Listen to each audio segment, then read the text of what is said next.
Welcome back everyone. My name is Sagar and we are back here with another video. So आज है day 121 हमारी POTD series का।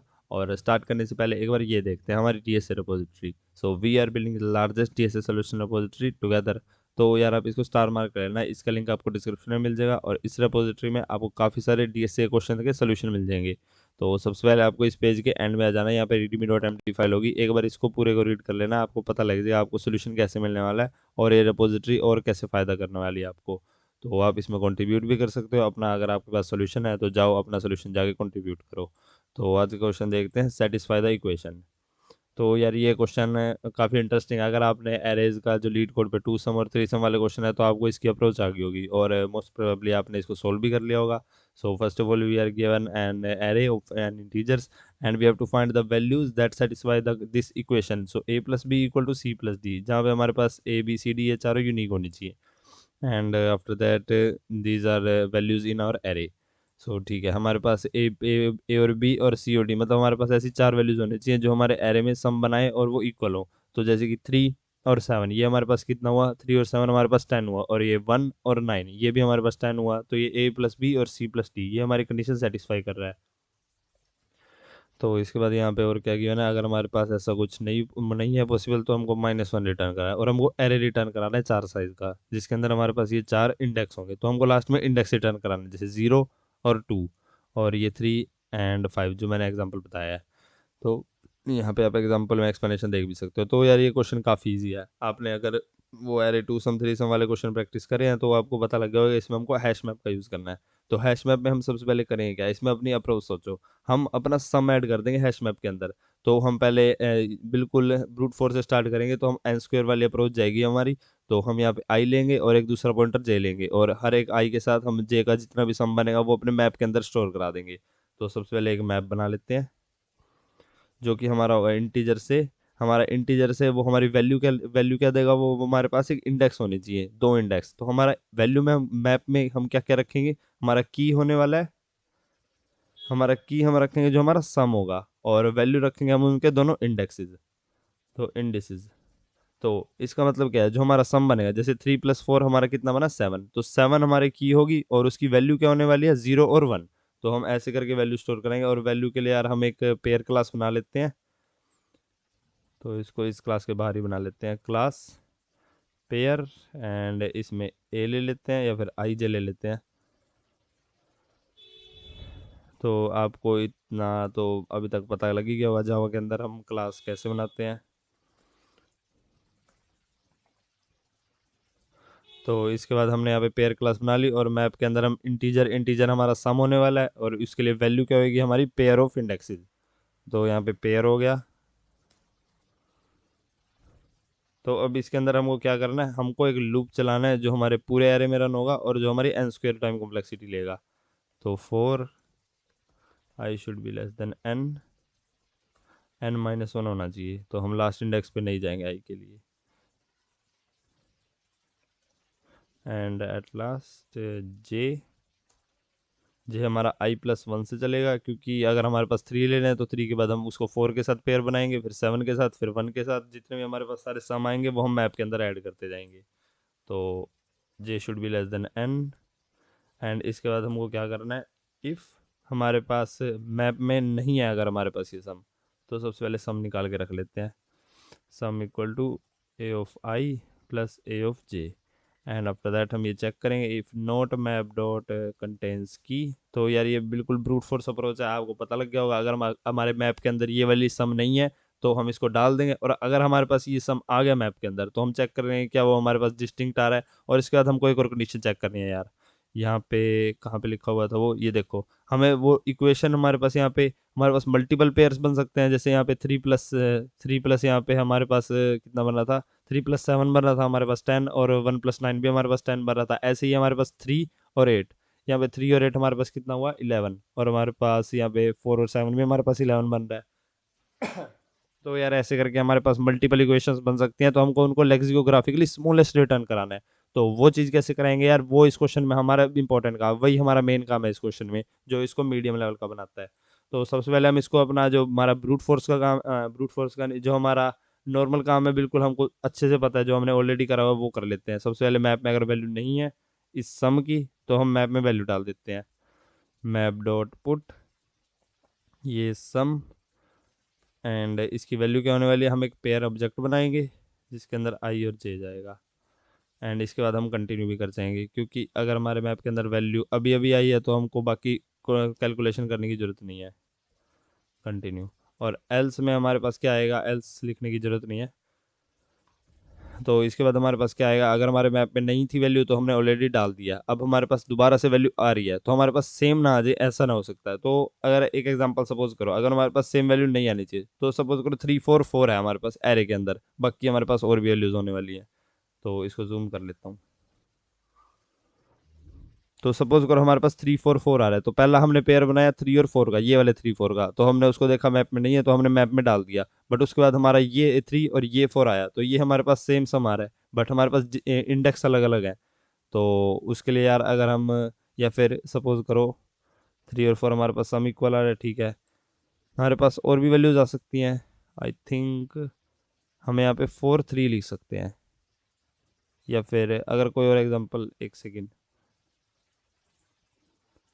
तो यार अगर हम ये वाला एग्जांपल हम सोचें, अगर हमारे पास 3 4 4 आ रहा है, तो पहला हमारे पास क्या आया 3 4 पेयर, और हमने देखा अगर मैप में नहीं है तो हमने ये वैल्यू डाल दी और कंटिन्यू करके। अब हमारा दूसरा पेयर क्या आया, ये 3 और ये 4 के साथ, तो हमारे हमने देखा हमारे मैप में ऑलरेडी वैल्यू पड़ी है। तो क्या हम इस 3 4 को इस 3 4 से कंपेयर करा सकते हैं, क्योंकि हमारा सम तो सेम आ रहा है, बट ये हमारा ए बी सी डी हमारी इक्वेशन सेटिस्फाई नहीं करेगा, क्योंकि ए बी सी डी हमारे चारों अलग अलग होने चाहिए। बट यहाँ पे हमारा ए तो दोनों में कॉमन आ रहा है, ये ए बी, और यहाँ पे सी डी, तो ये हमारी चीज़ ऐसी नहीं होनी चाहिए।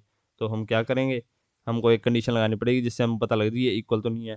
तो इफ़ हमारा पेयर ले लेते हैं पहले, हाँ हम एक पेयर ले लेते हैं जो हमारे ऑलरेडी हमारे मैप में से निकलेगा, equal to map dot get of this sum.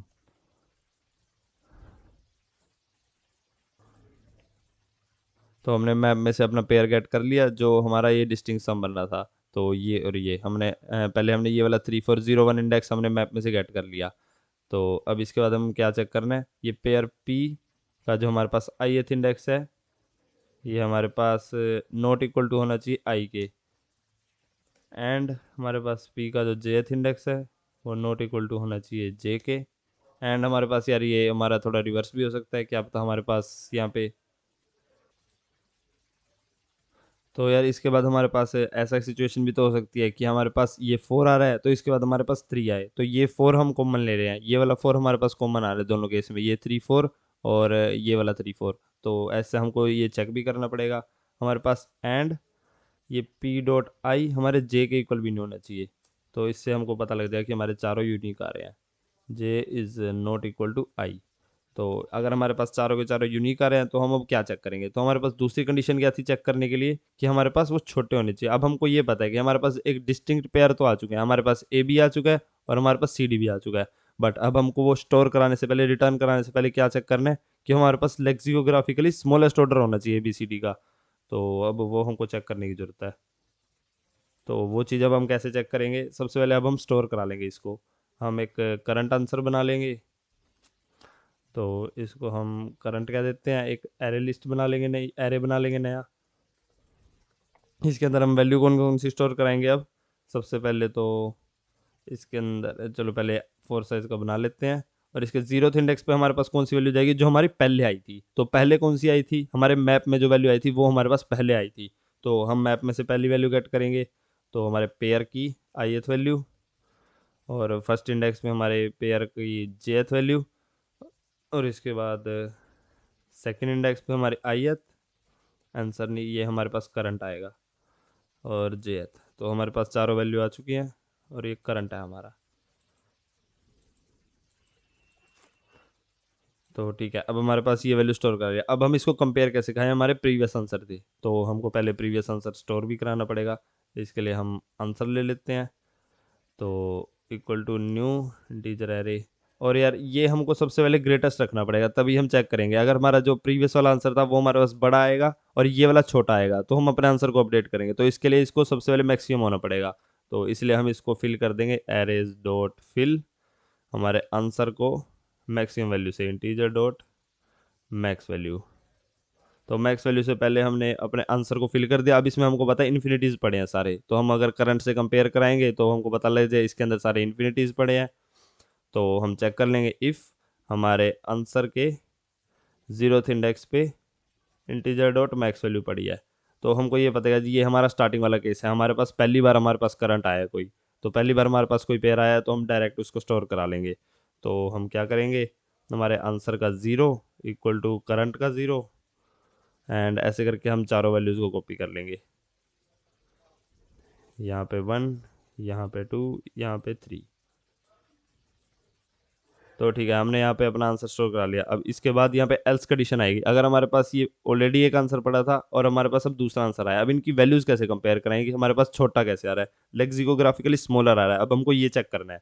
तो सबसे पहले उसके लिए हमको यार एक एक वैल्यू चेक करनी पड़ेगी कि अगर हमारे पास करंट में कोई भी वैल्यू छोटी आ रही है, अगर हम फर्स्ट की फर्स्ट से कंपेयर कराएंगे, अगर हमारे पास करंट में फर्स्ट वैल्यू छोटी आ गई तो हम रिप्लेस करा देंगे, हम पूरे एरे को रिप्लेस करा देंगे। अगर हमारे करंट के फर्स्ट इंडेक्स पे हमारे पास आंसर से छोटी वैल्यू आ गई तो हम पूरे एरे को रिप्लेस करा देंगे। अगर हमारे पास सेकंड इंडेक्स पे छोटी आ गई तो हमें पूरे एरे को रिप्लेस करा देंगे। अगर थर्ड पे छोटी आ गई तो पूरे एरे को रिप्लेस करा देंगे। तो यार उसके लिए हम नॉर्मली क्या कर सकते हैं कि लूप चला सकते हैं।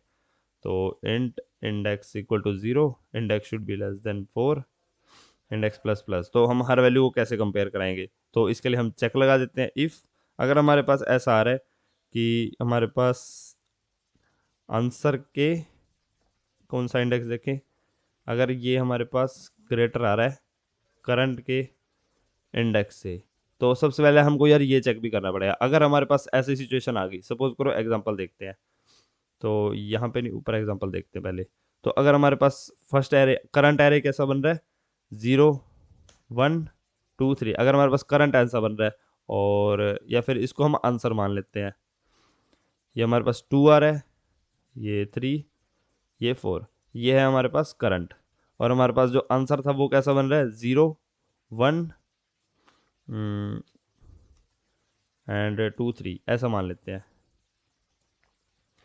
या फिर इसको थोड़ा सा मॉडिफाई करते हैं, हमारे पास यहाँ पे 1। तो हम क्या चेक कर रहे हैं, अगर हमारे पास आंसर में इन करंट का कोई भी इंडेक्स छोटा हो गया तो हम पूरे को रिप्लेस करा रहे हैं। उसके लिए यार हम एक बुलियन बना लेते हैं यहाँ पे कि हमने रिप्लेस कराना है या नहीं।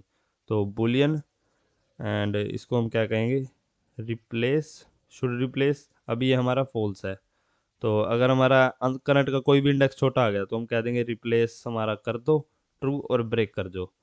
तो ब्रेक कर दो, एंड इस लूप के बाद हम चेक कर लेंगे इफ़ अगर हमने रिप्लेस करना है तो हम रिप्लेस कर देंगे, रिप्लेस इट। ठीक है, तो अभी हम रिप्लेस करेंगे, बट हमने चेक करने की या क्या ये हमने कंडीशन सही लिखी है। उसका एग्जांपल दिखाता हूँ, ये हमने अभी सही नहीं लिखी है। तो सबसे पहले देखो हमने क्या चेक करा, हमारा अभी इसमें आपको क्या दिख रहा है, आंसर हमारे पास छोटा आ रहा है। आपको ये चीज़ दिख रही है लेक्सियोग्राफिकली 0 1 2 3 छोटा है 1 2 3 4 से।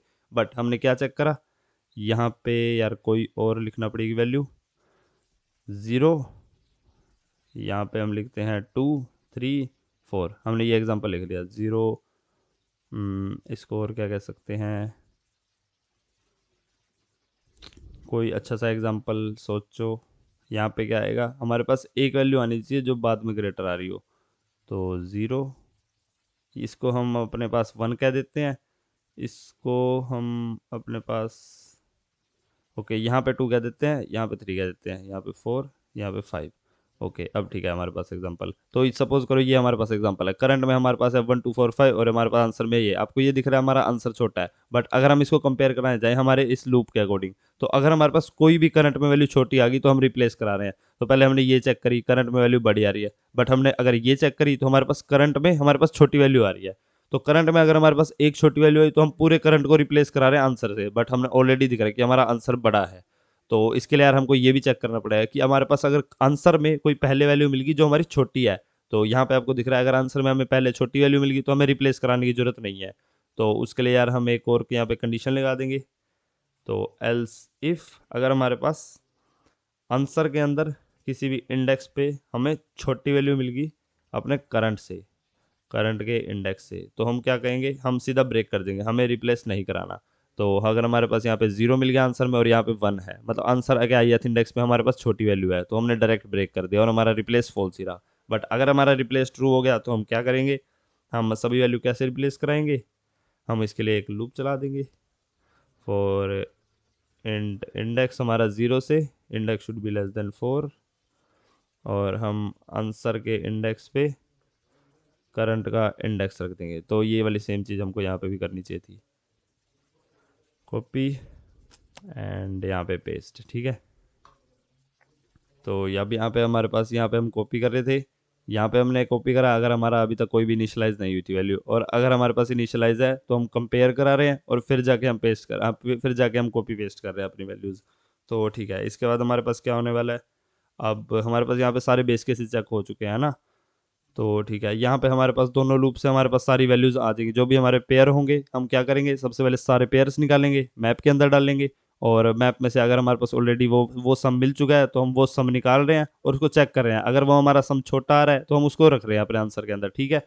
बट अगर यार ऐसा कुछ भी नहीं हुआ, अगर हमारे पास कोई भी सम आया ही नहीं, तो इस दोनों लूप के बाद भी हमारे पास आंसर में क्या वैल्यू होगी, आंसर के 0th इंडेक्स में हमारे पास क्या वैल्यू होगी, इंटीजर डॉट मैक्स। तो मैक्स वैल्यू, अगर हमारे पास कोई भी पेयर ऐसा मिला ही नहीं है ABCD जो हमारी कंडीशन सेटिस्फाई करे, तो हमारे यहाँ पे इन्फिनिटी पड़ा होगा। और इसके बाद हमने क्या रिटर्न कराना है, तो इसके बाद हमने आंसर में फिल कर देंगे arrays dot fill answer with -1, क्योंकि आपको वहाँ पे गिवन कंडीशन याद होगी, हमको -1 रिटर्न कराना है। एंड एट लास्ट हम रिटर्न करा देंगे आंसर। तो चेक कर लेते हैं एक बार। आई होप हमारा कोई गलती ना हुई हो। यहाँ पे हमारी टाइम कॉम्प्लेक्सिटी कितनी होने वाली है, n²। यहाँ पे आपको दिख रहा होगा हमारे यहाँ पे 2 लूप चल रहे हैं, तो n²। और यार अगर हम यहाँ पे कॉपी वगैरह करा रहे हैं तो वो हमारा ज़्यादा टाइम नहीं ले रहा होगा, क्योंकि हम बिना लूप के भी कर सकते हैं। तो जे ओके, यहाँ पे हमने लूप के अंदर भी जे रखा है। पहले कंपाइलेशन एरर फिक्स कर लेता हूँ। तो हमारा आंसर यहाँ पे एक्सेप्ट हो चुका है, और हमारी टाइम और स्पेस कॉम्प्लेक्सिटी यहाँ पे n² ही होने वाली है। ये log n² I don't think so हमारे यहाँ पे जावा के कोड में हमारे पास यूज़ होने वाला है। ये मोस्ट प्रोबेबली ये C++ में अनऑर्डर्ड सेट यूज़ करने से होगा, ऑर्डर्ड सेट यूज़ करने से होगा। बट यहाँ पे हमारी सिर्फ ये n² टाइम कॉम्प्लेक्सिटी लग रही है, और हमारे मैप के अंदर हम क्या डाल रहे हैं, यहाँ पे सभी के सभी सम डाल रहे हैं, तो हमारी वो पॉसिबली n² मैक्सिमम जा सकते हैं हमारे सम। तो बस आज के लिए इतना ही, and thank you for watching.